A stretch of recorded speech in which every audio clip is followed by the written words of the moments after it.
New topic आज start कर रहे हैं और आज जो टॉपिक हम स्टार्ट कर रहे हैं एग्जामिनेशन पॉइंट ऑफ व्यू से ये एक इम्पॉर्टेंट टॉपिक है। एग्जाम में फ्रीक्वेंटली क्वेश्चन इस टॉपिक से आता है और इस टॉपिक से सिमिलर टॉपिक आप 11th क्लास में भी कर चुके हैं। आज जो हम करने वाले हैं वो है एडजस्टमेंट एंट्री। क्या मतलब है एडजस्टमेंट एंट्री, या समझ लें कि जो हम टॉपिक कर रहे हैं जिसको नाम दिया है एडजस्टमेंट एंट्री, ये आखिर है क्या। आपने 11th क्लास में एक टॉपिक क्या था, रेक्टिफिकेशन ऑफ एरर्स। हमसे कुछ गलतियां हो जाती हैं तो हम उन्हें ठीक करते हैं। सिमिलर टू दैट, ये करीब करीब वैसा लेकिन उससे थोड़ा सा अलग है। हमने हो सकता है गलती की हो, यहाँ पे ऐसा भी हो सकता है और ऐसा भी हो सकता है हमने गलती नहीं की लेकिन तब भी एडजस्टमेंट एंट्री करनी पड़ सकती है। और ये टॉपिक स्पेसिफिकली पार्टनरशिप एग्रीमेंट में होने वाली गलतियों से रिलेटेड है। क्या है ये, जरा ढंग से समझें।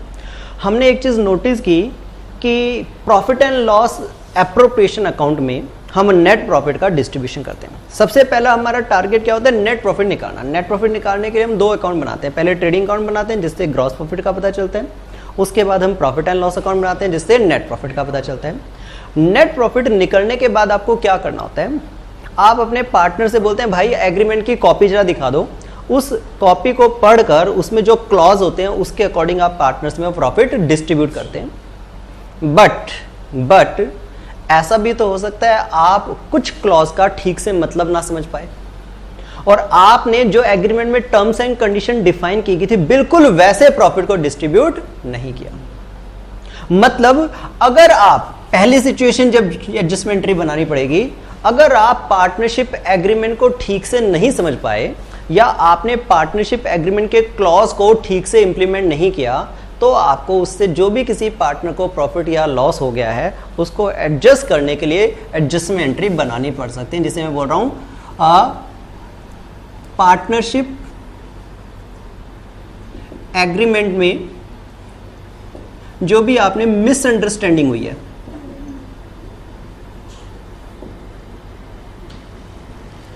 पार्टनरशिप एग्रीमेंट में मिसअंडरस्टैंडिंग हो गई है तो उस मिसअंडरस्टैंडिंग के कारण किसी पार्टनर को कम प्रॉफिट मिल गया होगा और किसी पार्टनर को ज्यादा प्रॉफिट मिल गया होगा। उसके लिए आपको बाद में फ्यूचर में पता चलने पर कि अरे ये तो मिसअंडरस्टैंडिंग हो गई थी, हमने तो इस बात का कुछ और मतलब निकाल लिया जबकि असलियत में मतलब कुछ और था, आपको एडजस्टमेंट एंट्री करनी पड़ सकती है। ये मिसअंडरस्टैंडिंग इस वजह से भी हो सकती है कि आपके सामने जो कॉपी प्रोड्यूस की गई थी एग्रीमेंट की उसमें कुछ पेज मिसिंग थे।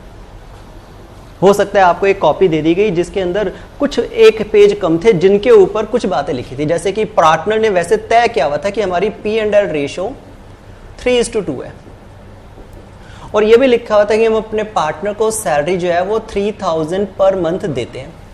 लेकिन जिस पेज पे दोनों शर्तें लिखी थी वो वाला पेज मिसिंग था उस डीड में जो तुम्हारे हाथ में कॉपी रखी गई।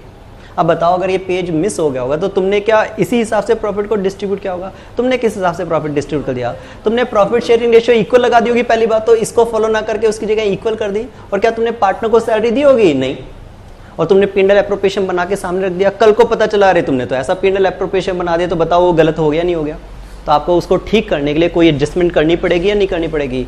तो नंबर 1, अगर पार्टनरशिप एग्रीमेंट में मिसअंडरस्टैंडिंग हो गई है या उसको ठीक से फॉलो नहीं किया गया तो आपको एडजस्टमेंट एंट्री फ्यूचर में करनी पड़ेगी। ठीक है। दूसरा, आपको तब एडजस्टमेंट एंट्री करनी पड़ सकती है अगर पार्टनरशिप डीड में अमेंडमेंट हो जाए।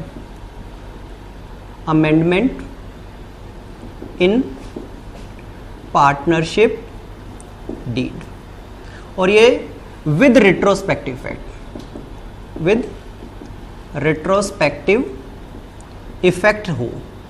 क्या मतलब है इसका? कभी कभी ऐसा भी हो सकता है कि से 3 लोगों ने पार्टनरशिप की थी जिनका नाम है ए, बी और सी, और जब उन्होंने एग्रीमेंट बनाया था तो ए को ज़्यादा रिस्पॉन्सिबिलिटी दी गई थी। ए ने कहा था मैं ज़्यादा काम करूंगा, बी ने कहा था मैं कम काम करूंगा और सी ने कहा था मैं और भी कम काम करूंगा, मुझे तो काम की जानकारी नहीं है। तो इसलिए तय हुआ था कि इनकी रेशियो क्या लगाई जाएगी, 3:2:1। ये एग्रीमेंट में लिख दिया गया था और सभी लोग इस एग्रीमेंट को फॉलो भी कर रहे हैं। पिछले 5 साल से, 5 ईयर से ये एग्रीमेंट फॉलो किया जा रहा है। कुछ गलत कर रहे हैं क्या? बिल्कुल सही कर रहे हैं। इन्होंने एग्रीमेंट यही बनाया था और उसको वो ठीक से फॉलो कर रहे हैं। लेकिन बाद में नोटिस हुआ कि जैसा सोचा था वैसा नहीं हो रहा। ए ज्यादा मेहनत नहीं कर रहा, सभी लोग बराबर मेहनत कर रहे हैं। बी भी उतनी मेहनत कर रहा है, सी भी उतनी मेहनत कर रहा है, ए कोई एक्स्ट्रा एफर्ट नहीं कर रहा, सब बराबर मेहनत कर रहे हैं, लेकिन किसी ने ऑब्जेक्शन नहीं किया। उसने कहा नहीं कोई बात नहीं, हम मेहनत बराबर कर रहे हैं, लेकिन एग्रीमेंट में लिखा है 3:1, तो प्रॉफिट को 3:2:1 में बांटेंगे, और बांट रहे हैं जो भी कमाई हो रही है 3:2:1 में। ऑब्वियसली ए को ज्यादा प्रॉफिट मिल रहा है, बी को मीडियम और सी को सबसे कम, लेकिन सी ऑब्जेक्शन नहीं कर रहा, लेकिन ए को दिखाई तो दे रहा है कि मैं एक्स्ट्रा काम नहीं कर रहा हूं। सी भी उतनी ही मेहनत कर रहा है जितनी मेहनत मैं कर रहा हूं, तो ए को अच्छा फील नहीं हो रहा, उसको लगता है कि नहीं ये नाइंसाफी हो रही है, उसके अंदर का जो इंसान है वो कह रहा है कि नहीं ये अच्छा नहीं हो रहा है, बराबर ही, जब काम बराबर कर रहे हैं तो प्रॉफिट भी बराबर बंटना चाहिए। तो उसने खुद ही अपनी इच्छा से प्रपोज किया, नहीं भाई ये रेशो चेंज कर देते हैं, मैं भी तुम्हारे बराबर ही काम कर रहा हूँ, फालतू काम नहीं कर रहा, तो इस रेशो को नहीं यूज करते, उसकी वजह रेशो क्या कर लेते हैं 1:1:1। ये छोटे बड़े का भेदभाव खत्म करते हैं, जब काम हम बराबर करते हैं प्रॉफिट भी बराबर बांटेंगे। और एक और ऑफर करता है, क्या ऑफर करता है कि मैं जो पुराना प्रॉफिट था उसको भी इसी रेशो में बांटने के लिए तैयार हूं, जबकि ऑलरेडी बढ़ चुका होगा प्रॉफिट, 5 साल में कमाया तो उन्होंने इस एग्रीमेंट को लगा दिया होगा ना, कौन सी रेशो को 3:2:1। अब वो कह रहा है कि चलो अमेंडमेंट कर देते हैं, पार्टनरशिप एग्रीमेंट बदल देते हैं, चेंज कर देते हैं, और with retrospective effect. Retrospective effect का मतलब होता है बैक डेट से बदल देते हैं। अगर ये अमेंडमेंट कर दिया गया, अगर ये अमेंडमेंट कर दिया गया और एक्सेप्ट कर लेंगे, बाकी पार्टनर को कोई नुकसान नहीं है, वो इसे एक्सेप्ट कर लेंगे, नहीं कर लेंगे, एक्सेप्ट होने के बाद पुराना एग्रीमेंट खत्म हो जाएगा, उसके बदले में नया एग्रीमेंट लागू हो जाएगा। और नया एग्रीमेंट क्या कह रहा है कि ये रेशो जो अब तक तुम फॉलो कर रहे थे जबकि वो सही थी, इस अमेंडमेंट के बाद वो रेशो रॉन्ग कहलाएगी और ये रेशो सही हो जाएगी, जबकि तुमने कुछ गलत नहीं किया था, आज तक सब कुछ एकदम ठीक किया था, लेकिन इस नए अमेंडमेंट के कारण आपके सारे 5 साल के जो प्रॉफिट तुमने डिस्ट्रीब्यूट किया वो रॉन्ग कंसिडर किए जाएंगे, और आपको क्या करनी पड़ेगी, इसको करेक्ट करने के लिए फिर एक एडजस्टमेंट एंट्री करनी पड़ेगी। समझ में बात ये? तो 2 वजह से आपको एडजस्टमेंट एंट्री करनी पड़ती है। नंबर 1, पार्टनरशिप एग्रीमेंट में मिसअंडरस्टैंडिंग हो जाए, मतलब ठीक से आपने उसकी क्लॉज को नहीं पढ़ा और नहीं फॉलो किया। दूसरा, पार्टनरशिप एग्रीमेंट में कोई अमेंडमेंट हो जाए, और ऐसा अमेंडमेंट हो जो फ्यूचर नहीं बल्कि बैक डेट से अमेंडमेंट करने की बात करता है, तब भी आपको एडजस्टमेंट एंट्री करनी पड़ेगी। अगर इसके अलावा कोई और मिस्टेक है, लाइक आपने मशीन खरीदी थी उसको परचेज अकाउंट में घुसा दिया, इस तरह की मिस्टेक को दूर करने के लिए 11th क्लास में ऑलरेडी रेक्टिफिकेशन ऑफ एरर का टॉपिक हमने क्या है, इस टाइप की सारी मिस्टेक रेक्टिफिकेशन ऑफ एरर से दूर की जाएंगी। आपने रिपेयर ऑफ बिल्डिंग कराई थी, उसको बिल्डिंग अकाउंट में घुसा दिया, रॉन्ग एंट्री हो गई है, रॉन्ग एंट्री हो गया, उसको ठीक करना पड़ेगा। लेकिन ये पार्टनरशिप एग्रीमेंट से जुड़ी मिस्टेक नहीं है, बल्कि ऑर्डिनरी टाइप की मिस्टेक है, और 11th क्लास में इस टाइप की मिस्टेक को दूर करने का तरीका सिखा था।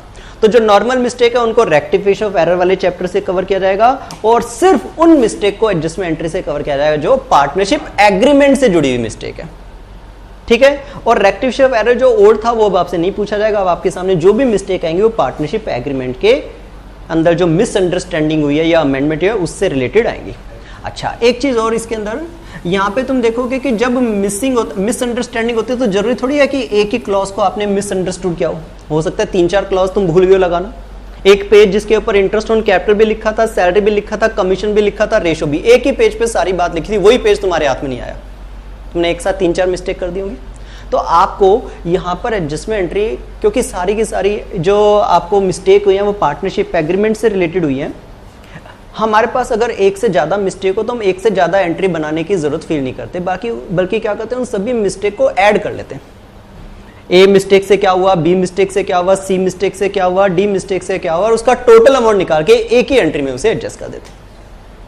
पहले तो क्या था, एक एंट्री रिपेयर किया, एक बिल्डिंग की, एक फर्नीचर की, एक मशीन की, कैसे आप उनको एडजस्ट करोगे एक एंट्री में, सब अलग अलग है। लेकिन यहाँ पे सारी की सारी मिस्टेक किनसे हैं, पार्टनर से रिलेटेड। या तो ए पार्टनर गलत हो गया, या तो बी पार्टनर गलत है, या सी पार्टनर, अगर 3 लोगों की पार्टनरशिप है तो एडजस्टमेंट तो ए बी सी में ही होगी ना, क्योंकि और तो कोई गलत है नहीं, सिर्फ एग्रीमेंट मिसअंडरस्टूड हमने किया। तो इसलिए 3-4 मिस्टेक जो भी होगी हम उनको क्या कर सकते हैं, ऐड कर सकते हैं, और एक एंट्री में उसको रेक्टिफाई कर सकते हैं, इसीलिए से बोलते हैं एडजस्टमेंट एंट्री, ठीक है। अच्छा, अब ये काम कैसे करते हैं, क्योंकि मैंने बता दिया 3-4 मिस्टेक भी हो सकती हैं। अगर 3-4 मिस्टेक हो जाएं तो आपको अपनी एडजस्टमेंट एंट्री बनाने से पहले एक छोटा सा वर्किंग नोट बनाना पड़ेगा, ताकि पता चल जाए कि किस पार्टनर से कितना लेना है और किस पार्टनर को कितना देना है, ठीक है। ये सारा का सारा प्रोसीजर फॉलो करने के लिए मैं आपको एक क्वेश्चन यहाँ पे कराऊंगा। पेज नंबर 15 पर इलस्ट्रेशन नंबर 13 अब हम करेंगे ये जानने के लिए कि अगर पार्टनरशिप एग्रीमेंट में कोई मिस्टेक हो जाए तो बाद में उसे ठीक कैसे करते हैं। और इस क्वेश्चन को मैं दो स्टाइल से सॉल्व कराऊंगा। वैसे आने वाले टाइम में सिर्फ एक ही तरीके से बताऊंगा, लेकिन फिर भी मैं पहला ये सवाल आपको दो तरीके से बताऊंगा।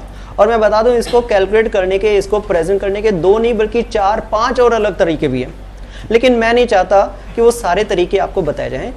अभी मैं फिलहाल दो तरीके बताऊंगा और आने वाले टाइम में सिर्फ एक ही तरीका आपके लिए काफी होगा। यहां पर लिखा है इलस्ट्रेशन में XYZ are started a partnership business with capital of rupees 1,60,000 and 40,000 respectively. X ने, Y ने और Z ने, तीन लोगों ने एक पार्टनरशिप बिजनेस शुरू किया था, और जब शुरू किया था तो 1,60,000 और 40,000 की कैपिटल डाली थी। During the year they earn A profit of 54,000 which was distributed among them in their profit sharing ratio without taking into consideration the following matters of the deed। कह रहा है बीते साल में उन्होंने 54,000 रुपए का प्रॉफिट कमाया था और ये डिस्ट्रीब्यूट हो चुका है, मतलब कमाया था और हमने P&L एप्रोप्रिएशन बना के पार्टनर को दे भी दिया। बट फिर क्या पता चला, without taking into consideration the following matters of the deed की, लेकिन इन बातों की तरफ ध्यान नहीं दिया गया। पक्की बात, वो पेज मिस हो गया होगा जिस पेज पर ये सारी की सारी बातें लिखी थी, वरना हमने इन बातों को ध्यान में रख के ही P&L एप्रोप्रिएशन बनाया होता। कौन कौन सी बातों को ध्यान नहीं दिया और प्रॉफिट बढ़ गया? Number 1, interest on capital at the rate of 5% per annum. पहली चीज जो हमें देनी चाहिए थी, जो हमने नहीं दी, 5% इंटरेस्ट ऑन कैपिटल। दूसरा, salary to Y and Z 4,000 each. Y और जेड को सैलरी मिलनी थी, एग्रीमेंट में लिखा था, आपके पास वो पेज ही नहीं आया जिसपे बात लिखी थी, आपने दी नहीं होगी सैलरी। और तीसरा, special commission to X rupees 6,000। हमने स्पेशल कमीशन एक्स को प्रॉमिस किया था, वो भी नहीं दिया। और ये सारा काम किए बिना हमने प्रॉफिट उनको डिस्ट्रीब्यूट कर दिया, मतलब हमने माना जैसे एग्रीमेंट है ही नहीं। अच्छा बताओगे प्रॉफिट किस रेशियो में डिस्ट्रीब्यूट कर दिया होगा? इक्वल। हमारे सामने पेज ही नहीं आया एग्रीमेंट का, तो हमने अपना तरीका लगाया और हमने प्रॉफिट इक्वल डिस्ट्रीब्यूट कर दिया। क्या वो प्रॉफिट सही डिस्ट्रीब्यूट हुआ? नहीं। अब जाके हमें पता चल रहा है कि जो हमने प्रॉफिट डिस्ट्रीब्यूट किया था वो एक तरह से रॉन्ग था। तो अब उसे कैसे ठीक करेंगे? बड़ा आसान सा तरीका है। 3 गलतियां हमसे हुई हैं, 3 नहीं बल्कि एक तरह से 4 गलती हुई है। 3 तो उसने बताई है, क्या क्या नहीं दिया? इंटरेस्ट ऑन कैपिटल नहीं दिया, दूसरा सैलरी नहीं दी, तीसरा कमीशन दिया। एक गलती और है, तुमने 54,000 का प्रॉफिट पूरा ही डिस्ट्रीब्यूट कर दिया। अगर तुम ये सब देते तो प्रॉफिट 54,000 होता ही नहीं, प्रॉफिट तो डिफरेंट होता है जो डिस्ट्रीब्यूट होता है। तो एक गलती और है, 3 तो उसने बताई है, एक और है, वो है प्रॉफिट 54,000 डिस्ट्रीब्यूट हो गया सारा का सारा। ठीक है, अब कैसे ठीक करेंगे? हम करेंगे कैलकुलेशन फॉर एडजस्टमेंट एंट्री। हम का एंट्री बनाने से पहले उसकी वैल्यू निकाल लेते हैं। कैसे निकलेगी उसकी वैल्यू? हम कहेंगे कितने पार्टनर हैं भाई तुम लोग, कितने पार्टनर हैं? एक X, एक Y, एक Z, और इन तीनों को कंसोलिडेट रूप में क्या बोलते हैं? इनकी एक फर्म है। ठीक है ना, एक हो जाएगी इसकी फर्म। फर्म को मैं एक नाम और दे सकता हूं, P&L एप्रोप्रिएशन का जो बैलेंस होता है, वो जो भी प्रॉफिट डिस्ट्रीब्यूट होगा कहां से होगा? जो P&L एप्रोप्रिएशन बैलेंस होगा वो इनको डिस्ट्रीब्यूट होगा। सबसे पहले आपको इस पूरे टॉपिक में बस इतना फोकस करना है कि गलतियां कहां हुई हैं और उनको ठीक करने के लिए क्या करना जरूरी है। सबसे पहले मुझे गलती पता चल गई है, प्रॉफिट डिस्ट्रीब्यूट 54,000 सारा हो गया, जो कि होने की आवश्यकता नहीं थी। तो सबसे पहले मुझे क्या करना चाहिए? पार्टनर को रिक्वेस्ट करनी चाहिए कि भैया जो प्रॉफिट मैंने तुम्हारे अकाउंट में डाल दिया था मुझे एक बार वापस निकालना पड़ेगा, क्योंकि मुझे एग्रीमेंट फॉलो कराना है। क्लियर है? तो सबसे पहले तुम क्या करोगे? जो प्रॉफिट तुमने ऑलरेडी उनको दे दिया है वो उनके अकाउंट से वापस निकाल लोगे। ठीक है, क्योंकि वो रॉन्ग था। आपको हर एक स्टेप में यही काम करना है कि रॉन्ग को करेक्ट कैसे करना है। तो सबसे पहले मैं पूछूंगा ये प्रॉफिट आपको कितना डिस्ट्रीब्यूट हुआ? प्रॉफिट ऑलरेडी डिस्ट्रीब्यूटेड, और कौन सी रेशियो में डिस्ट्रीब्यूट हुआ होगा? 1:1:1। कितना प्रॉफिट कमा के बांट दिया गया था? कितना प्रॉफिट कमा के बांटा गया था? 54,000। ठीक है जी, तो 54,000 रुपए का प्रॉफिट मिला था, और 54,000 का प्रॉफिट जब बटा होगा तो मैंने उसमें से 18 इनके अकाउंट में प्लस कर दिए होंगे। कर दिए होंगे, नहीं कर दिए? तुम फाइनल अकाउंट का क्वेश्चन करते, बताओ प्रॉफिट को कैपिटल में प्लस करते थे क्या माइनस करते थे? प्लस करते थे। तो इसका ना ये प्रॉफिट जब डिस्ट्रीब्यूट हुआ होगा तो कैपिटल में प्लस वाला इफेक्ट पड़ा होगा। और मैं कह रहा हूं कि वो तो रॉन्ग था, तो मैं क्या करूंगा? मैं कहूंगा भैया वापस करना पड़ेगा। वापस करना पड़ेगा तो माइनस लिख दूं मैं, भैया तू 18 माइनस कर दे, तेरे अकाउंट से भी 18 वापस लेंगे, तेरे अकाउंट से भी 18 वापस लेंगे, तो फर्म के अकाउंट फिर से 54,000 के भर जाएंगे। प्रॉफिट वापस आ गया। पहले डिस्ट्रीब्यूट हुआ था, हमने उसको वापस मंगा लिया, अब इसे करेक्ट फॉर्म में इनको रिटर्न कर देंगे। ठीक है, वापस ले लिया प्रॉफिट, अब वापस रिटर्न करना शुरू करो। क्या क्या बातें तय हुई थी जो हमने फॉलो नहीं की थी? नंबर 1, इंटरेस्ट ऑन कैपिटल की बात तय हुई थी जो हमने फॉलो नहीं की थी। ठीक है, अब फॉलो कर देते। तो पहले पार्टनर की कितनी कैपिटल था भाई? 1 लाख। 5% इंटरेस्ट अगर मिले तो उसे कितने का प्रॉफिट होता था इस पे? 5000। हम कहेंगे भैया तेरे को 5000 पे लब इंटरेस्ट के देंगे, पहले नहीं दिए थे, अब ले ले। और बताइए पार्टनर के लिए प्रॉफिट है या नहीं? जो भी कुछ पार्टनर को तुम रिटर्न करोगे उसके लिए प्रॉफिट। दूसरे पार्टनर की कितनी कैपिटल थी? दूसरे पार्टनर की कैपिटल थी 60,000, तो उस पे इंटरेस्ट कितना बनेगा? 3000। और तीसरे पार्टनर की कैपिटल 40,000 थी, तो 2000।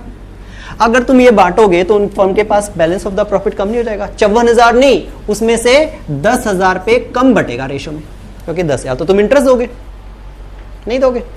54,000 रुपए की कमाई है तुम्हारी, यहाँ पे 54,000 वापस आ गया, तो सबसे पहले इंटरेस्ट दोगे ना, 10 इंटरेस्ट में निकल गया, 44 बचा। फिर और क्या देना था? सैलरी।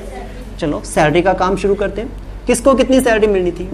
वाई को और जेड को, दोनों को मिलनी थी 4,000। तो अगर सैलरी उनको मिले तो उनके लिए प्रॉफिट होगा कि लॉस होगा? प्रॉफिट होगा, तो उनके अकाउंट में वापस प्लस कर देते हैं। और अगर उनको मैं सैलरी देता हूं, फर्म का प्रॉफिट 8,000 पे कम नहीं हो जाएगा?